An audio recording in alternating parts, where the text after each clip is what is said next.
बागरी करके एक आदमी है जो वसूली करता है और एक कंप्यूटर ऑपरेटर है कोई उसके साथ, उसको लेकर के इसका एक वीडियो भी बना हुआ है। हमारे क्षेत्र में सुकवार में ये आदमी गया, वसूली कर रहा था, उसने पैसा नहीं दिया, पूरे किसान थे तो फर्जी पंचनामा बनाया, पूरे किसानों ने इसको घेर लिया कि ये गलत हो रहा है। इसके बाद भी ये देखिए वसूली के लिए और पूरा नाम कार्यालय। इसी तरह इनका एक देवेंद्र करके आदमी है।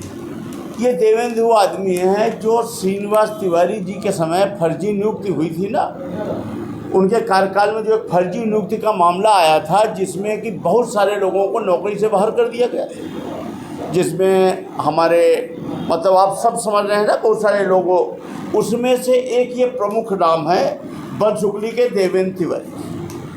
ये भी एकदम बर्खास्त हैं, सेवा से बर्खास्त हैं। इन्होंने हाई कोर्ट में एक एप्लीकेशन लगाया, इनको 1 महीने का स्टे मिला।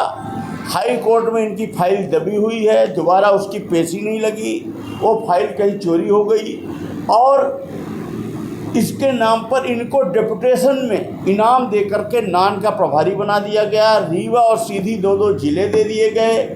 इस पुनः इन्होंने वही कृत्य किया अवैध वसूली का। इस अवैध वसूली में ये दोषी सिद्ध पाए गए।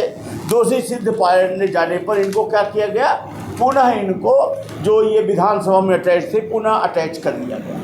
अभी इनकी सेवा से बर्खास्त नहीं हुई, अभी 15 दिन बाद फिर ये कहीं जुगाड़ करेंगे, फिर कहीं जाके खेल करेंगे। मैं विधानसभा में इस बार इस बात को उठाऊंगा और ऐसे आपराधिक कृत्य के लोगों को सेवा से बर्खास्त होना चाहिए। एक ये मामला हो गया।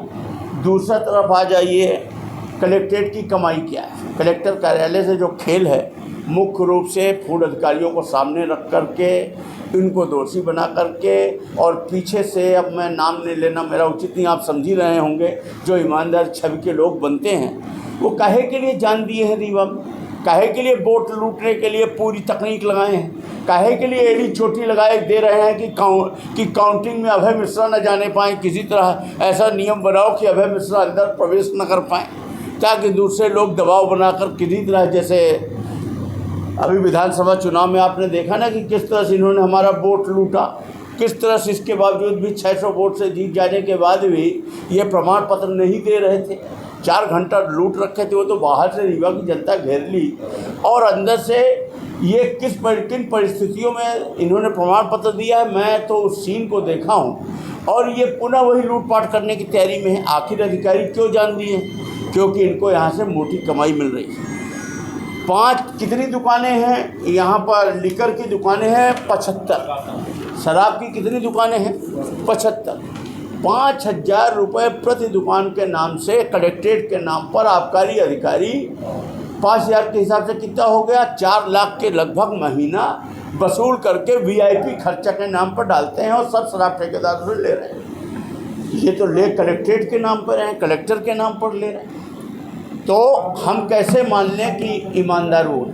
रीवा का शराब कांड घोटाला, फर्जी बैंक गारंटी घोटाला सबको पता है। पिछले वर्ष जो यहाँ शराब दुकानें आवंटित हुई थी, लगभग सभी दुकानों में फर्जी बैंक गारंटियाँ लगी थी। फर्जी बैंक गारंटियों को पकड़े जाने पर इन्होंने 2 महीना बाद ओरिजिनल बैंक गारंटी लगाई। और आखिर फर्जी बैंक गारंटी पर माल का उठाव कैसे दिया और कैसे दुकानें संधारित हुई, और इसके बाद अभी जब इसकी फाइनल जांच आई तो 2 महीने बाद ये अंतिम रूप से पूरा प्रमाणित हो गया कि सब कुछ फर्जी। यहाँ का जो जिला आबकारी अधिकारी है, मैं एक आपको नया खुलासा कर रहा हूँ, ऐसे कुल 13 अधिकारी हैं जो शराब में खुद ही पार्टनर रहते हैं, अपना पैसा लगाते हैं, वही अधिकारी रहते हैं। और ये जहाँ जहाँ पोस्टेड रहे, यहाँ जो जिला आबकारी अधिकारी और कमिश्नर के प्रभार में हैं DO मिस्टर जैन, ये जहाँ जहाँ पोस्ट रहे वहाँ मैं चुनौती देता हूँ कि बैंक गारंटी की जांच करा लिया जाए। पिछले 10 सालों में सब जगह फर्जी निकले,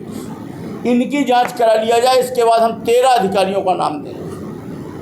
इस तरह से ये घोटालेबाज बैठ के रीवा को लूट रहे हैं और नशा का व्यापार करा रहे हैं। यहाँ के जो अधिकारी हैं, मेरे पास तो अनुभव है, मैं जानता हूँ, मैं अंदर की चीज़ें जानता हूँ। यहाँ के जो पुलिस अधिकारी हैं उनका पैसा लगा हुआ है। 50% पुलिस अधिकारियों का शराब ठेकों में पैसा कैश के रूप में नंबर 2 का लगा हुआ है। बाहर जो PCM का उठाव होता है, जो डिपो में अतिरिक्त शराब के जो उत्पादक नंबर 2 की अतिरिक्त शराब जो नंबर 1 के लाइसेंस में ला के उतार देते हैं और वो इन दुकानों में सप्लाई करते हैं आधे से कम रेट में देकर, और फिर उसको गांव-गांव गली-गली तक पैकारों के माध्यम से पहुंचाया जाता है और नशे को बढ़ावा दिया जाता है। ये पुलिसिंग कराती है, ये पुलिस कराती है। मतलब अगर कोई ठेकेदार ये चाहे कि मुझे नहीं करना है तो वो नहीं रुक सकता, पुलिस उसको मजबूर करेगी कि आपको करना ही होगा, क्योंकि एक गांव में 3-3 पैकार हैं, 4-4 हैं। वो तो 15-15 हज़ार रुपये, 20-20 हज़ार रुपये दे रहे हैं। एक गाँव से 80 हज़ार मिल रहा, पूरे एक थाने क्षेत्र में 10 लाख है उनसे मिल रहा, साहब ठेकेदार तो 2 लाख दे रहा। तो ये इस तरह से नशे का कारोबार कराएं। दूसरी तरफ आप कोरेक्स का एक पैरेलल सिंडिकेट है।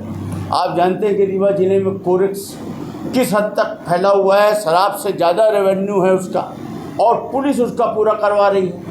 कोरोना में आपने देखा कि पान पराग गुटखा नहीं बंद हुआ, क्योंकि 80% चोरी का, टैक्स चोरी का है ये विदाउट बिलिंग। जब भी किसी गुटखा व्यापारी, पान पराग बनाने वाला, राशि वाले के यहाँ छापा पड़ता है तो करोड़ों रुपए ट्रकों में क्यों बरामद होते हैं?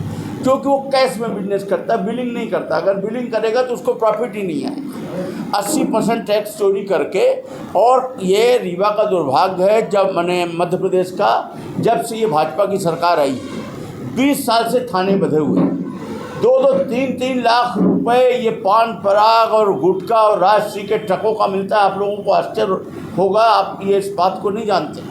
कोरोना में आपने देखा होगा कि लोगों को खाना नहीं मिला पर पान पराग के ट्रक बंद नहीं, इससे इनकी एक मोटी कमाई है। बालू का धंधा, ये भी पुलिस की एक कमाई है।